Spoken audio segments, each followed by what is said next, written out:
Welcome back to the Greatness Blueprint. I'm your host, Luke Austin, and can't believe it, but we're already in week 5, episode 5.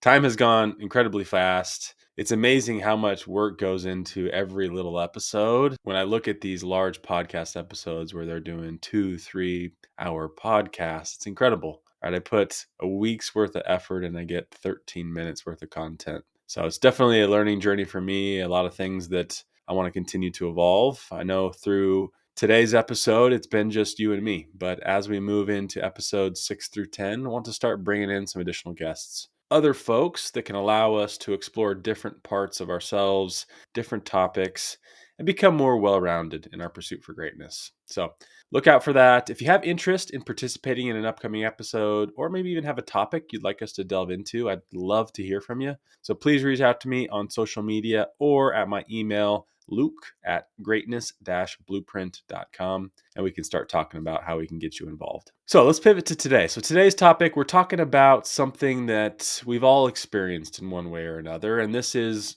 a topic of leadership versus management. I'll be sharing some of my personal experiences as a leader and as a manager, as well as my experiences being led and managed. We'll also touch on one of my favorite books that illuminates successful traits in leaders. And by the end of the episode, we'll delve into my top traits for a successful leader and the essential skills to be a successful manager. Finally, we'll wrap it up with a call to action to encourage us all to take these lessons we learned today and apply them in our own lives. So let's dive in. Episode 5 of the Greatness Blueprint starts now.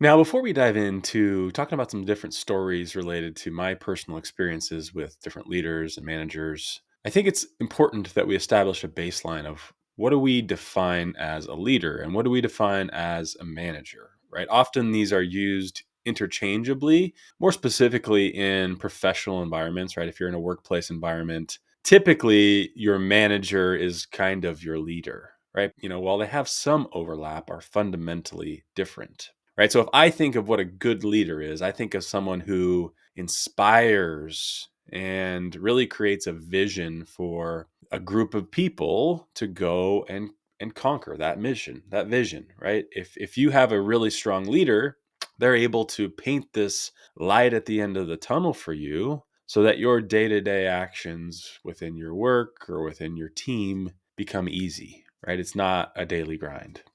Well, if you look on the manager side, a manager is someone who is a little bit more reactive in nature, right? They respond to the changing day-to-day environment and are really more in control of someone. They're in control of a specific group or organization and are less, at least by definition, involved in the inspiration or vision creation of a group of people.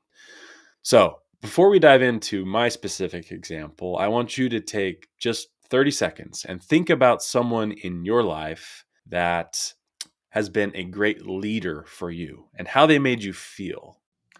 Now, as you think about this leader, what were the traits that they possessed? What were the things that they did to help you buy into their vision, the task that you were working on, right? The bigger picture vision for where you were headed. These are the important factors of a leader. All right, do you have someone in mind? Perfect.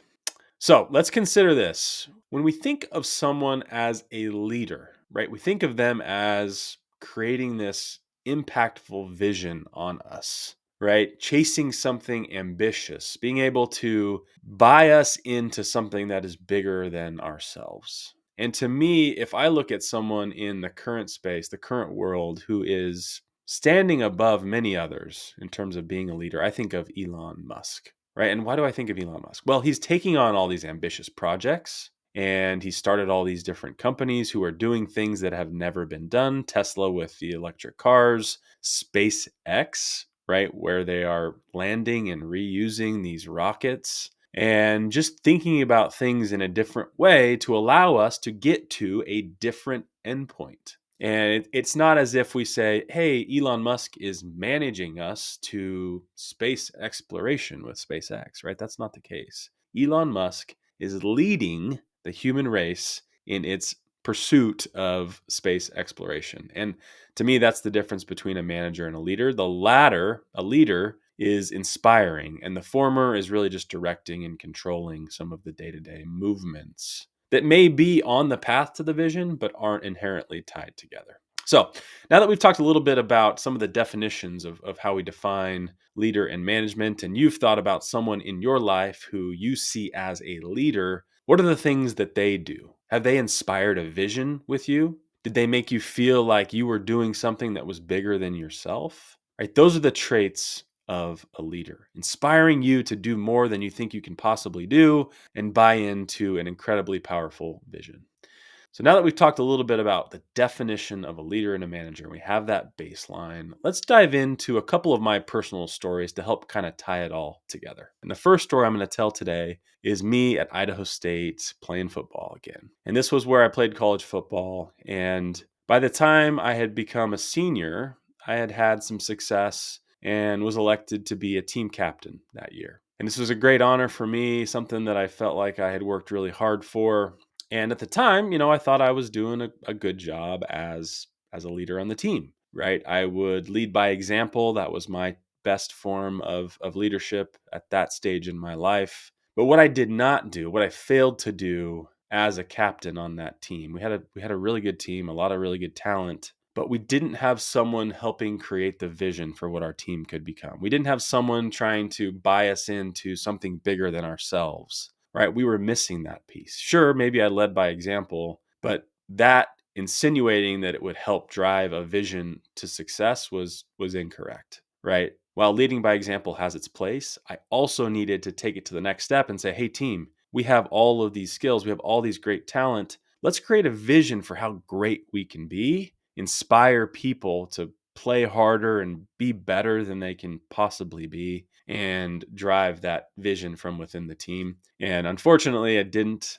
Our team wasn't as successful as I think we could have been if we would have had that type of leadership vision within the locker room, and something that I always have a little bit of regret on as I look back. And to segue that into my professional career, I used that reflection to say, look, I can lead by example. That's innate to who I am. But I also need to build the skill of vocalizing my leadership and creating that vision for the people within my team. And for some background, I've been at the same company for a decade since I graduated college from Idaho State University. And out of school, I landed a job as a client services analyst at this company called Clearwater Analytics, which we are a leading platform for institutional investors that helps support their investment accounting and reporting needs for their large investment portfolios.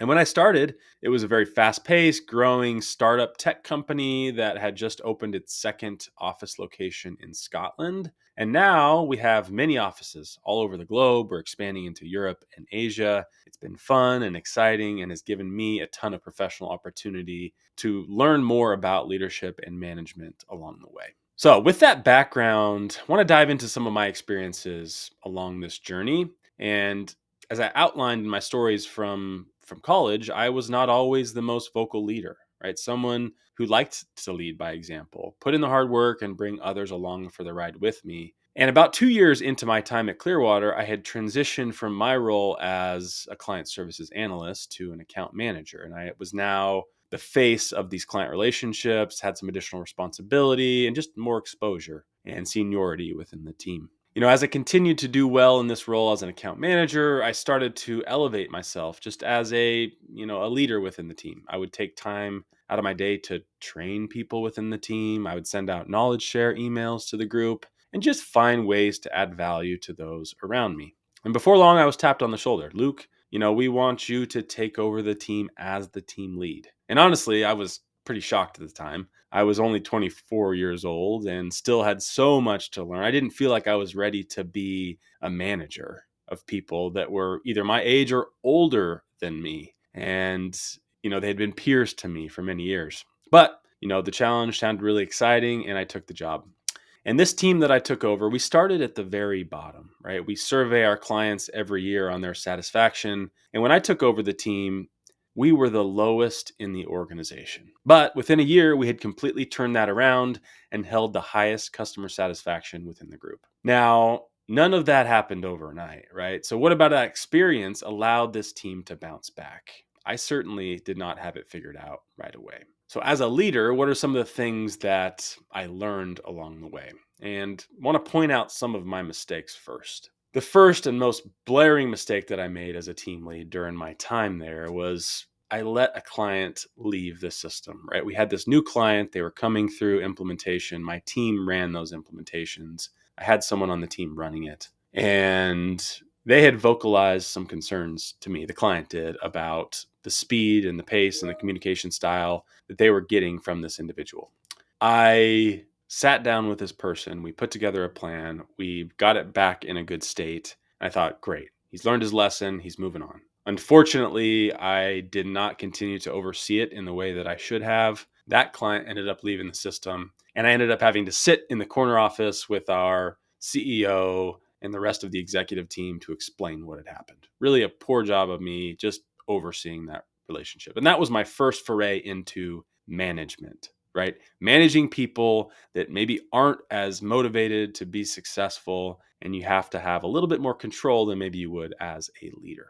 Now, the second failure for me was letting people burn out, right? And this is something that, I always have regrets on the people that have left my team. Obviously, they find opportunities that work for them, but to me, the biggest thing that led to people leaving the company was that they just were burned out with the work they did, and they didn't feel tied into the vision of that I had painted as a leader. So it was not staying in tune specifically to each individual enough to ensure that they were getting what they needed as a single individual versus making sure that the team as a whole is doing okay. So here's some other lessons that I learned as a leader and a manager, especially when you're taking over a team that you have been peers with before, right? If you're in a company for a while, you have all these peer groups, and then you end up taking over a management role where maybe some of those peers roll up to you, you have to draw the line in the sand, right? These old work friendships, they cannot get in the way of you being a manager, right? There are times when you're going to have hard conversations with your employees. You're going to have to talk about performance. And unless you draw that line in the sand early, it's always going to be blurry. Second is, like I talked about in my previous point, not everyone is managed the same way. For me, when I first took over this team, I thought, everyone is a high performer. Everybody wants to be extremely successful. Everyone wants to do the best they can. And that's just not the same motivation for everyone, right? Not everyone wants to be the best at their specific role. They want to come in, they want to have a stable job, and they want to go home to their family. And that is okay. But you have to tailor your message as a leader and a manager to make sure you account for that nuance.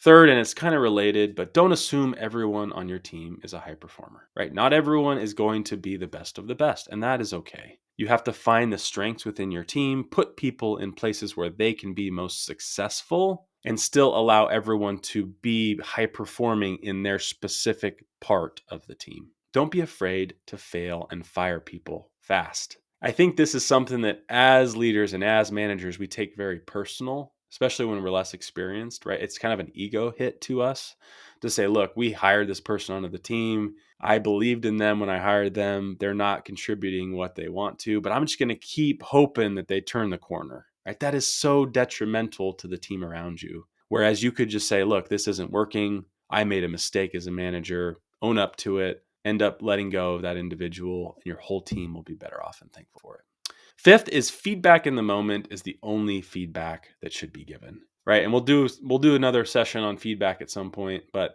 as a manager, feedback is so important to give to your team to ensure that they understand where they're at in the moment, right? If something happens and you're like, "Man, why did they do that?" Talk about it in the moment with that person, right? That real-time analysis and pivot and conversation can't be substituted for a conversation a couple weeks down the line. It's just not the same. And so make sure that if you're giving feedback, you're giving it in the moment. Next one, this one might be a little bit controversial. There's a lot of people out there that love their manager one-on-ones and scheduling time with their team. And while I think that those are valuable in some way, to me, being able to read your team's body language, say in a daily team meeting, is 10 times more valuable than a scheduled one-on-one, right? If you're able to pick up on somebody in team meeting, they're maybe a little bit short or terse, something's going on with them, pull them aside after the team meeting. Say, hey, I noticed you were, feeling a little bit off today. There's something that we can work through together. Just knowing that you're able to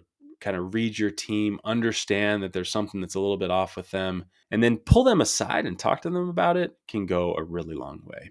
And then 7, most importantly, is building a culture, a vision, a common goal. To me, that's the most important part of being a leader and a manager, right? If you're able to say, sure, team, we have the lowest customer satisfaction of all teams within the company. This is going to be the best comeback story of all time. That buys people into the vision, right? The common goal of we can be the best team in this company, and here's the path that we get there. So that's a little bit of my experience as a professional and has allowed me to do a lot of things within the organization today. Now that we've talked a little bit about my personal experiences as a leader, I want to pivot to a book that has really helped influence me and my thoughts about leadership. And this book is Leaders Eat Last by Simon Sinek. This book is all about leading with empathy and establishing trust. And in this book, Simon Sinek outlines that true leadership is not about being in charge, but about taking care of those in your charge. The book proposes that a truly great team, really leaders create an environment where their people feel safe, allowing them to collaborate and work together. There are 5 key points from this book that I want to touch on today. First is the circle of safety. And within this book, Simon Sinek discusses the concept of this circle of safety, which is a protective bubble that leaders help create to make their teams feel safe. Feel safe to innovate, cooperate, and execute their tasks without fear of punishment or retribution. And to tie this back to my own personal experiences, to me, this is so important. With a team that is maybe underperforming or not living up to their full potential, oftentimes it's because they don't feel safe in their day to day, right? They're not doing things that are getting them to that next level to get to a steady place. They don't feel like they're able to take those risks because there isn't that circle of safety. And so for me, one thing that I have done as a leader is one, admit my own failures, right? When I make a mistake, displaying that to the team, saying, hey, look, this is a mistake that I made. This is the lesson I learned. It humanizes you as a leader and allows other people to say, hey, look, Luke made a mistake. He failed. I'm okay to do the same. And it's communicating that to the team. Say, hey, look, I know that I'm going to make mistakes. I know you'll make mistakes. I've got your back.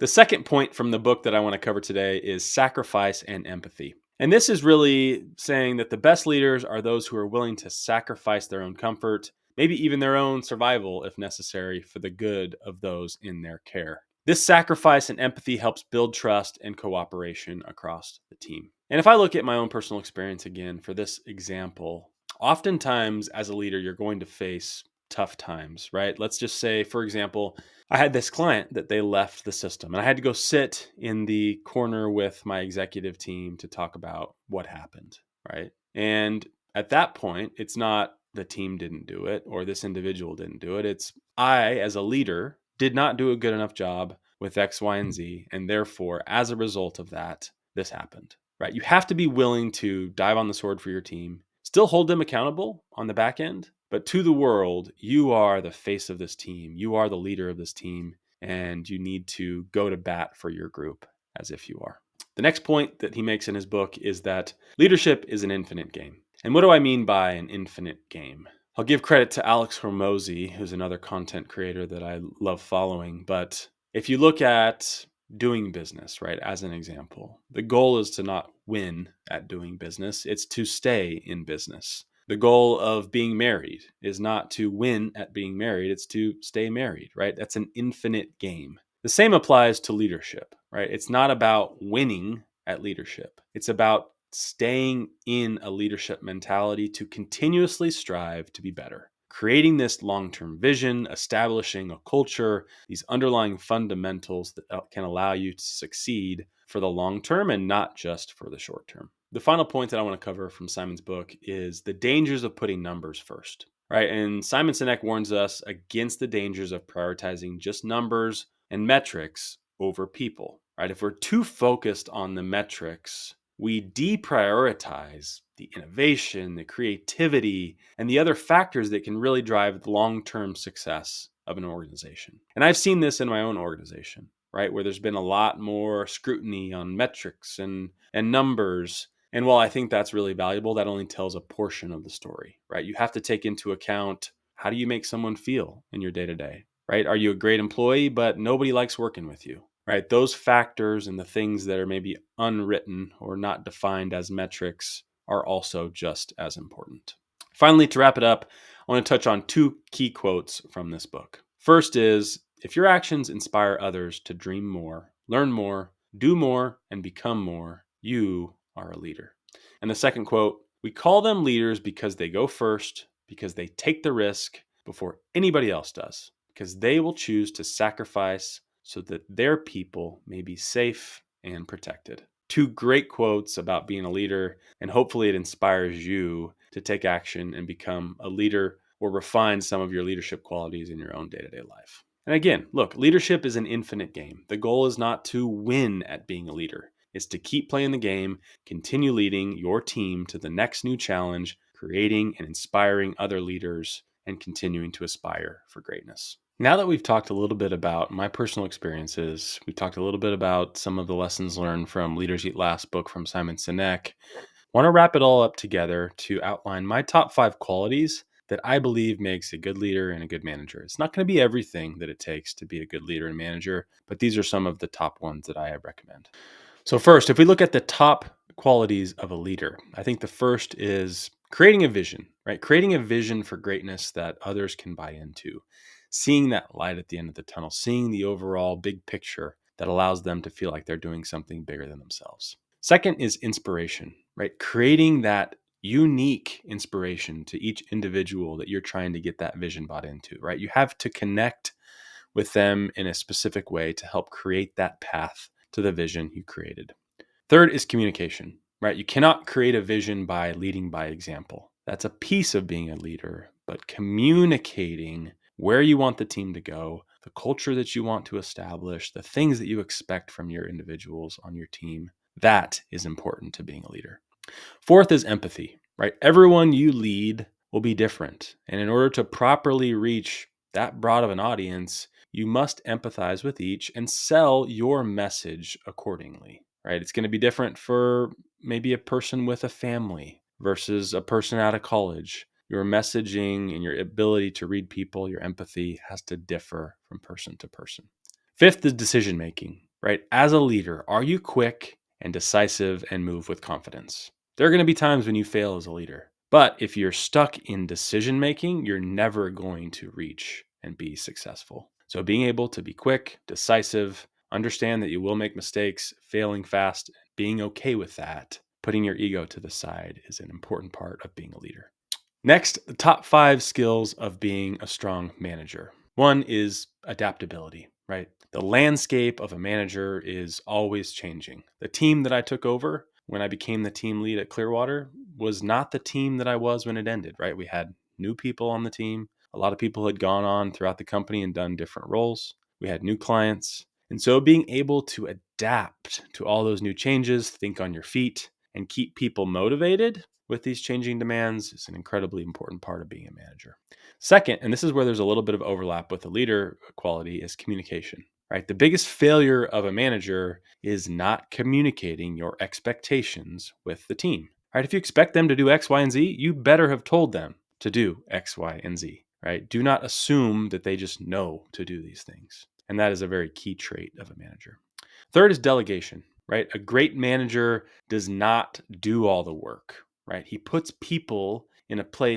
she puts people in a place to succeed when the time is right. It's like playing chess, right? Are you putting your team in the right place to be successful? Fourth is responsibility, right? As we talked about in the book from Simon Sinek, Leaders Eat Last, you have to create this circle of safety within your group, right? Regardless of what happens as a manager, you have to take responsibility for what your team is doing and then work with them to improve if there's failure and shine them up and say, XYZ created this when there is success, right? This is going to allow your team to grow. And last is an efficiency mindset, right? Are you always looking for ways to optimize your team, to get rid of the status quo. Really, status quo to me is where, teams go to die. And so are you continuing to find ways to innovate and keep your team at the forefront of the technology at your disposal? Again, these are not all of the qualities that it takes to be a good leader or a good manager, but to me, these are some of the most important that I've experienced and that really help drive success as a leader or a manager.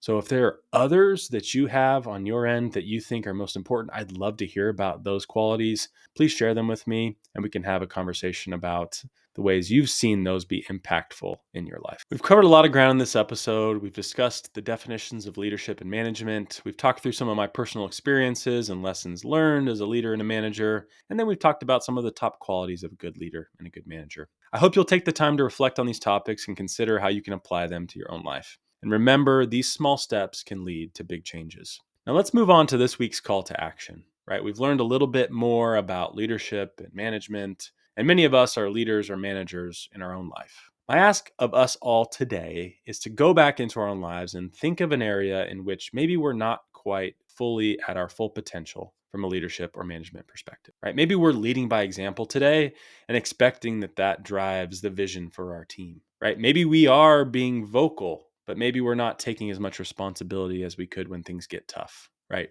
Take a look at your own life. Think of at least one of these areas where you can apply it to your life this week, right? Be vocal this week. Say, hey, look, I've been leading by example. Actually, this week, I'm going to go and be vocal and start to paint the vision for my team, my family, whatever it is, right? Find a way to start to inspire and create a vision for those around you. These small steps will add up and drive you on your path to greatness. Thanks again for joining me on episode 5 of the Greatness Blueprint. We're looking forward to, like I said, bring in some guests, episodes 6 through 10. So if you have any interest on being on the show, you have any topics you'd like to cover, please reach out. I'd love to hear from you. And as always, stay on your path, stay inspired, and above all, stay great. We'll see you soon.